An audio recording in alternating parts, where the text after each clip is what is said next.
There you go. There we go. But Nathan doesn't leave him hanging for long.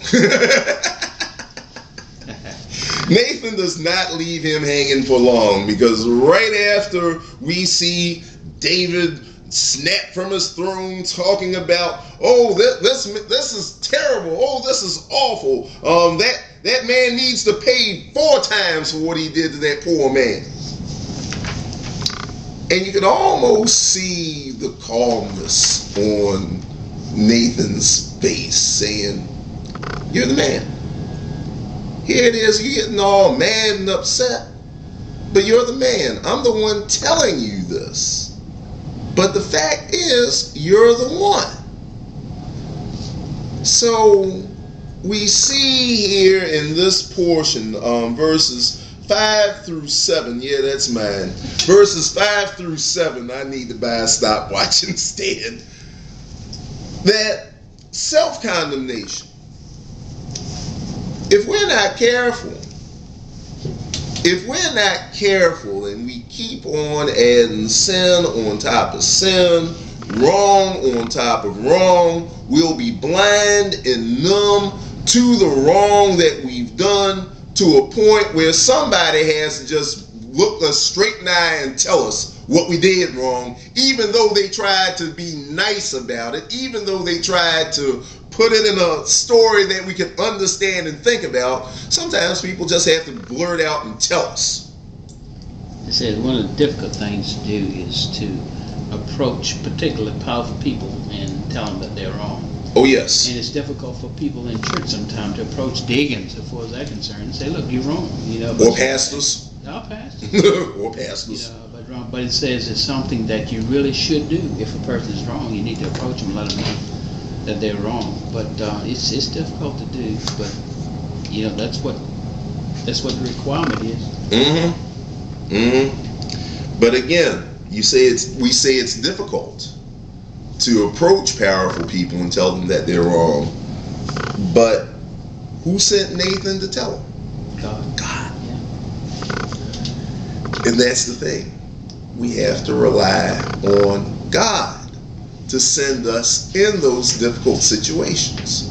If we rely on our own 2 feet to stand on to tell the truth in difficult situations, our feet will cause us to run the other direction as fast as possible. But because Nathan is reliant on God, God sent him. Nathan can stand there. Nathan can stand there. And the sentence that Nathan gives in verses 7 through 12, and that's not a part of the lesson, but the overall sentence that Nathan gives is one that is pretty much prophetic. First of all, Nathan goes back and reminds David, now listen, the Lord brought you up from being a shepherd, rescued you from being killed by Saul, gave you all of Saul's wives to be your wives, and gave you a bunch of concubines, gave you everything that you wanted.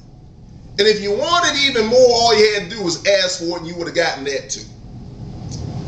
But because you killed, no, not the Ammonites, you killed Uriah, you had impregnated his wife. Because you did these things, the same stuff is going to be done to you. As you slept with another man's wife in private, guess what? Somebody else going to sleep with your wives in public. What has been done in hiding will be now done in plain sight.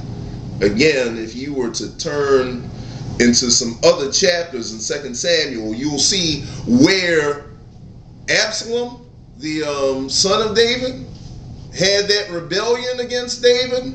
David left some of his concubines back in the palace. Hey, Absalom pitched a tent in front of everybody and had his way with those concubines right in front of everybody in the whole city of Jerusalem. So it's prophetic. Didn't his son rape his sister too? Tamar was raped by Amnon, his eldest son. So that whole sense of What you have done unto others, so it shall be done unto you. It's there. It's there. You reap what you sow. Sins are forgiven, but the consequences has to be paid. Yes, sir. Yes, sir. And that's kind of jumping into the next section of verses, and that's chapter 12, verses 13, 14, and 15. And David confessed to Nathan, I have sinned against the Lord. Nathan replied, yes, but the Lord has forgiven you, and you will not die for this sin. Nevertheless, because you have shown utter contempt, for the Lord by doing this, your child will die. After Nathan returned to his home, the Lord sent a deadly illness to the child of David and Uriah's wife. Now, again, there is that element of forgiveness. David humbled himself and said, I have sinned against the Lord. Time. Okay.